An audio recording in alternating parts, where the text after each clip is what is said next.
Hello and a warm welcome to the True Crime Cocktail Hour on Friday evenings. This is your weekly therapy session, where we sit down after a tough week of work, we relax, we have a drink if you want. And since you're already here, why don't I tell you about a mysterious true crime story? On today's episode of the True Crime Cocktail Hour, Ulvila is a small town in the west of Finland with about 13,000 residents, but it's also where one of Finland's most discussed murder cases took place, the murder of Jukka Lahti. On the last day of December 2006, an emergency call was received by the local police station. On the other line, a woman called Anneli Auer. In panic, she told the dispatcher that an intruder came through the window and was stabbing her husband. She was hurt as well. Hätäkeskus. Täällä joku tappelu, tulkaa nopeasti. Mikä paikka? Rauhoitu. Mikä paikkakunta? Ulvila. Ulvila, joo. Nopeasti. Kuulessa kun mieli huutaa.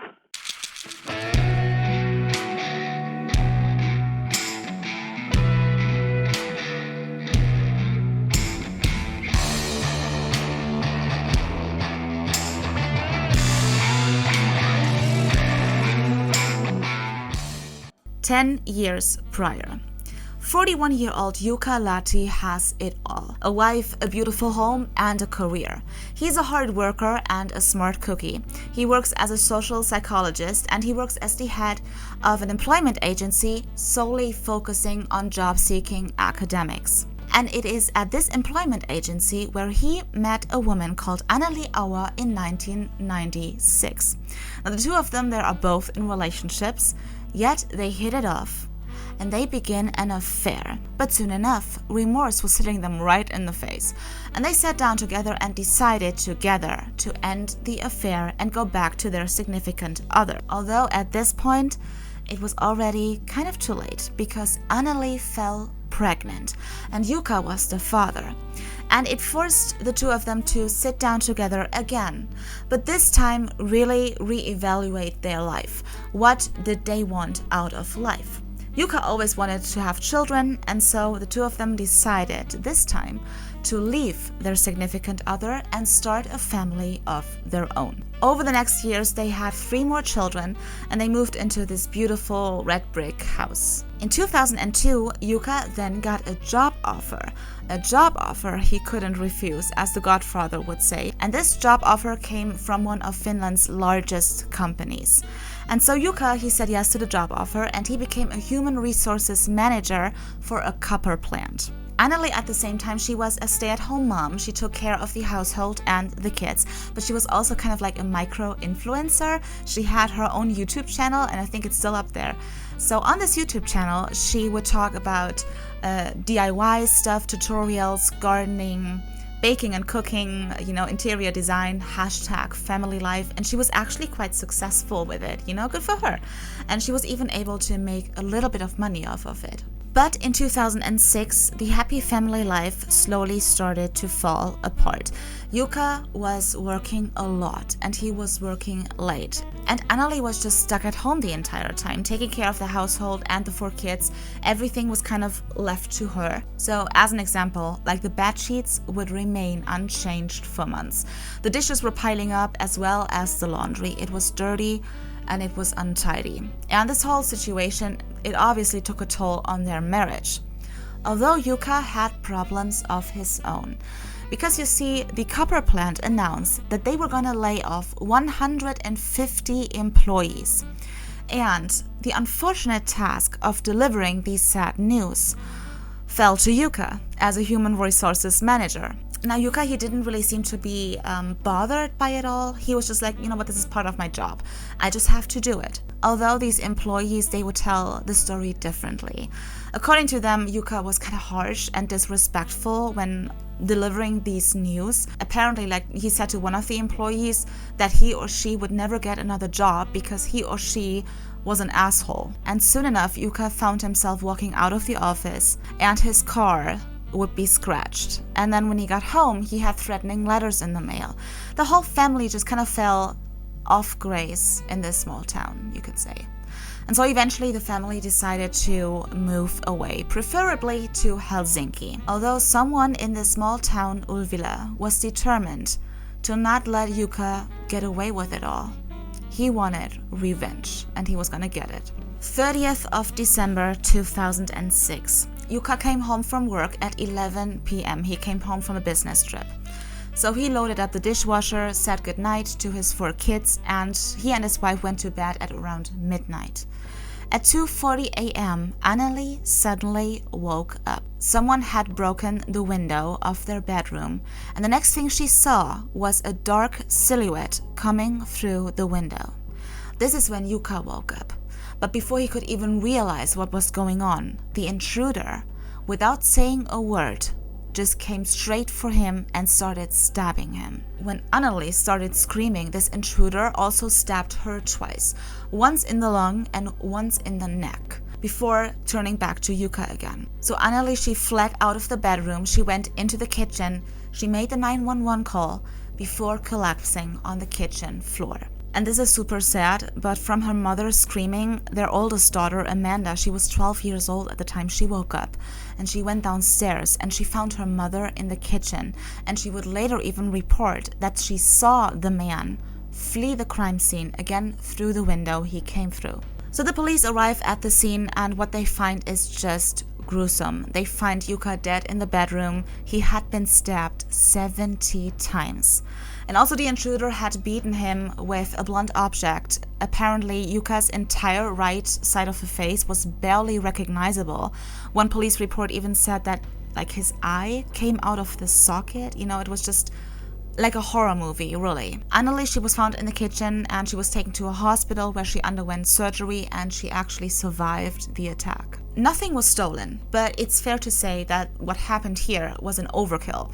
And so it's fair to say, and police were feeling the same way, the motive for the murder had to be personal. Anneli would try to describe the intruder. She said that he was probably in his 40s or 50s, that he was approximately 5.9 feet tall, with rosy cheeks and a hat/hoodie over his head. So according to Anneli, this intruder didn't say one word during the entire attack. On the other hand, Anneli's memories, they were kind of blurry. She couldn't remember a lot of stuff. She couldn't answer a lot of questions the police had, For example, did the intruder bring the murder weapon or the knife with him? Or did he take it from inside of the home? She couldn't remember. The forensics at the crime scene, they were able to detect footprints left behind on a white plastic chair that was standing outside of their bedroom window. They would also find the knife on the bedroom floor, totally twisted with the tip broken off. They were also looking for this blunt object the intruder had attacked Jukka with. They were looking everywhere, and they thought that it had most likely been something like an axe, but they were never able to find an axe or anything similar to it. What they do find, however, is a block of wood Jukka apparently had tried to defend himself with. Apparently successful, because the forensics at the laboratory, they were able to find blood, aka DNA, on this block of wood that did not belong to any one of the family. Jackpot.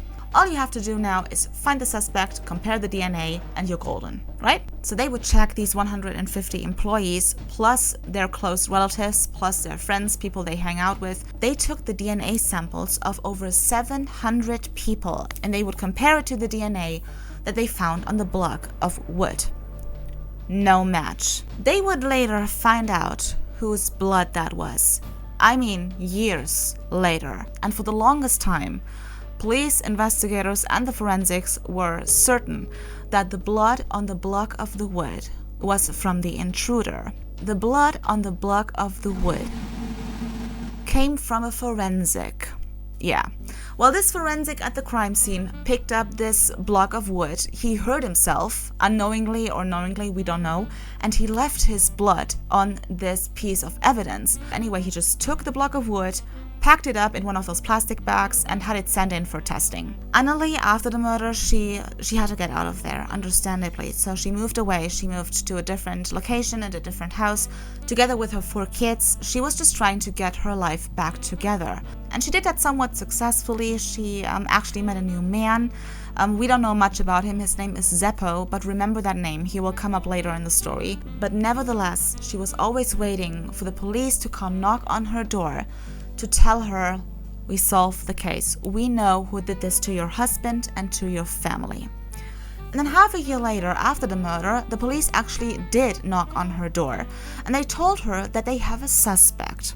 So apparently in Ulvila, they had this neighbor, and he was an acting teacher. And this acting teacher, he came forward and he told the police that he thinks that he was supposed to get murdered and that the intruder just mixed up the houses because they all kind of look alike. And here's why. So this teaching actor, he had just recently openly criticized one of his former students in a local newspaper. And this acting student, he was known to have kind of a temper and not deal great with criticism. So Anneli is brought to this police station to take a look at the man, and yes, she is positive. This is the man who did this to her and her husband and her family. He is the intruder. But they still needed proof. Anneli, just recognizing the man from her memory, was not gonna stand a chance in court. They needed definitive forensic evidence. And so they compared his DNA to the DNA on the block of the wood, because they still thought that it belonged to the intruder. And guess what? The DNA did not match. And so this acting student, even though Anneli recognized him, he was ruled out as a suspect. So look, the lead investigator in this case, he really did everything he could. He was super involved in the case, and he really did the work. He read through all the police reports a million times. He talked to a million people. He checked out alibis. He went through Yukka's entire past, trying to find something, but no hint or promising lead would ever present itself. And so in 2008, the murder was still unsolved. And the lead investigator, he was taken off the case, and a new investigator was going to take over. He was going to take the lead in the case. And half a year later, this new investigator proudly announced, I did it. I found the murderer. I know who did it. And everybody was like, oh my God, who is it? What did you do? Who was it? Well, his wife, Anneli Auer, of course. Why? Well, this new investigator, he had doubts about Anneli's account of the crime. For example, the bedroom window. It was quite small for a bedroom window. It was just like 50 inches long and 50 inches wide. So only like a very slender and slim and athletic person could fit through that window. In a reconstruction with police officers, only the 3 most fit, most athletic police officers made it through that window that quickly. And this is when she became a suspect. And they did everything to convict her. They watched her house, they watched her every movement, they tapped her phone, and so on. But they got nothing out of it, really, and so they made one step further. While questioning her, they told her that they had evidence that she was the murderer. And after numerous very long interrogations and putting the decent amount of pressure on her, Anneli started to doubt herself. We've heard this a million times, and this has happened again here in this case. Yes, she was starting to doubt herself and the things she actually saw. And suddenly she was sitting there and she was like, did we fight? Did I pick up a knife? Did I attack him? I don't know. Even when her oldest daughter, Amanda, came forward and told police, no, I saw the man fleeing the crime scene. There was a strange man in the house. My mother had nothing to do with it. They wouldn't believe her, saying that Anneli had manipulated her oldest daughter to say that. So in 2009, Anneli was arrested and charged with the murder of her husband. Now, Anneli and her brother, they had a really, really good relationship.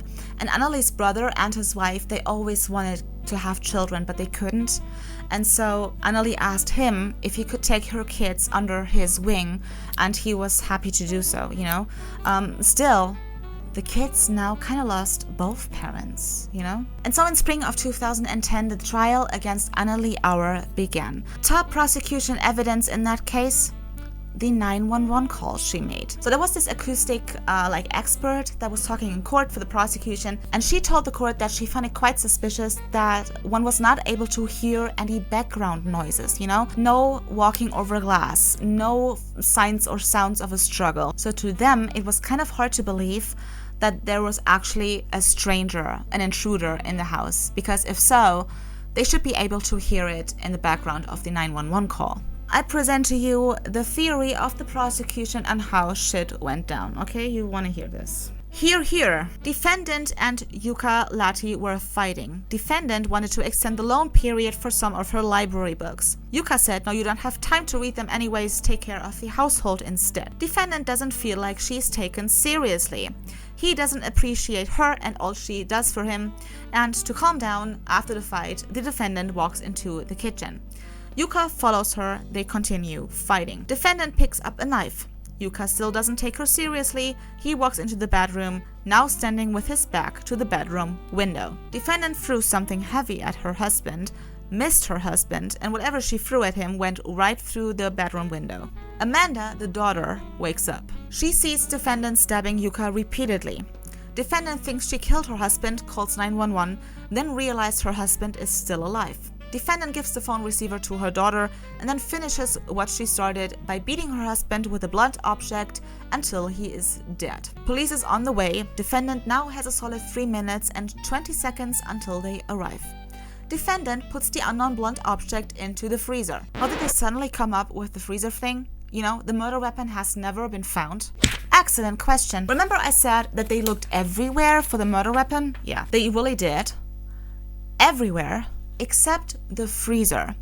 And since she's the murderer and they never found the murder weapon, the logic conclusion would be that it was hidden in the freezer.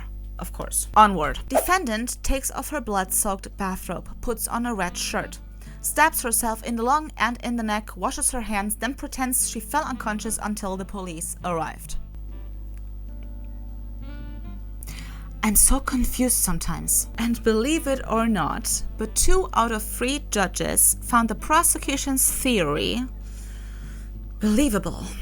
And Anneli Auer was in fact found guilty for murder and sentenced to life in prison. But upon filing an appeal, the retrial took place in spring of 2011. The prosecution stood by its theory, and not only that, they also brought along a new witness. So this witness, he walks into the courtroom, and Anneli can't believe her freaking eyes, because this new prosecution witness is Zeppo, her former boyfriend. Or Zeppo, the undercover police agent. Yep. In 2009, Anneli and the Zeppo guy coincidentally met when he coincidentally lost his phone, even though he was the one who lost it in the first place and then just put it somewhere so Anneli would be the one to find it. And so he started this relationship with her. He told her that he loved her. He was giving her comfort. He slept with her. He met her kids just to squeeze out a confession out of her. In hindsight, Anneli was like, okay, well, fair enough. I should have noticed it. Because he was always asking like those weird questions, Hey darling, can I borrow your axe? And he would ask that question like a million times. Do you have an axe? Where's your axe, honey? Zeppo, I don't have an axe. But despite of all of his efforts, he didn't find shit. And so Anneli was found not guilty and she was acquitted and released from prison. So things finally started to look up and she was so excited to see her kids again. But this is when the next blow of fate would come along. Because the prosecutor told her that her kids did not want to see her anymore. Why? Well, apparently while Anneli was in prison, her brother went to a local police station and he told them that the kids were telling all kinds of gruesome stories about her mother, Anneli, saying she was a sadist and a monster. So get this, according to the kids, Anneli one time went and she taped like dildos to her head that it would look like devil horns, and then she would completely get undressed, and only with these dildo devil horns on her head she would just like walk into the garden and try to kill birds with a knife. They also reported that Anneli would frequently cut them with sharp objects, and they would report that they were sexually abused by a former boyfriend, an affair that she had when she was still married to Yukka. Now, this former boyfriend, he denied the sexual abuse, but he confirmed the affair, and so they concluded that the stories the kids were telling were actually true. And so Anneli again got arrested and charged with child abuse. She was found guilty and sentenced to 7 years in prison. Anneli again filed an appeal, and this time they took a closer look. So at first they had all the kids examined by a doctor, and this doctor found no scars, no cuts, nothing whatsoever to back up this story. And then also it was noticed that the kids never told anyone anything about any kind of child abuse or sexual abuse after their dad's death. They would only start telling these stories when they moved to their uncle's place. And so eventually a pediatric psychiatrist, he was hired to solve the mystery. Do the kids tell the truth or are they lying? And this psychiatrist, he came to the conclusion that the kids, in fact, had made it all up. He was like, listen, the kids are confused. Their dad was brutally murdered. Their mom is a suspect for his murder and is currently in prison. They feel totally alone and abandoned. And so these kids eventually realized that upon telling these gruesome stories, they would get a lot of attention, empathy, and solicitude from their uncle and his wife. Kids suck. There, I said it. In the meantime, the prosecutor of Yukka's case, he was sniffing an opportunity to bring Anneli behind bars again for the murder of her husband. If she was charged and convicted of child abuse, it was just a very short leap to murder of your own husband. And so he again pressed charges against Anneli for the murder of her husband. Don't ask me why, but he was successful. In 2013, Anneli again was found guilty of murder and sentenced to life in prison.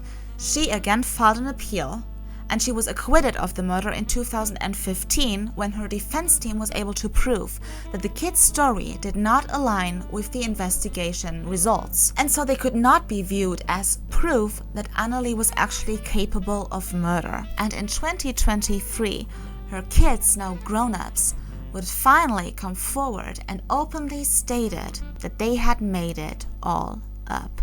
It was all lies. According to them, they were pressured into saying these things by their uncle and his wife. And every time they would tell a more gruesome story to the police, they would get money or candies or stuff like that. We don't know why that happened. Don't ask me, Maybe this brother, he liked to have kids of his own, and they just didn't want to give the kids away again to their mother.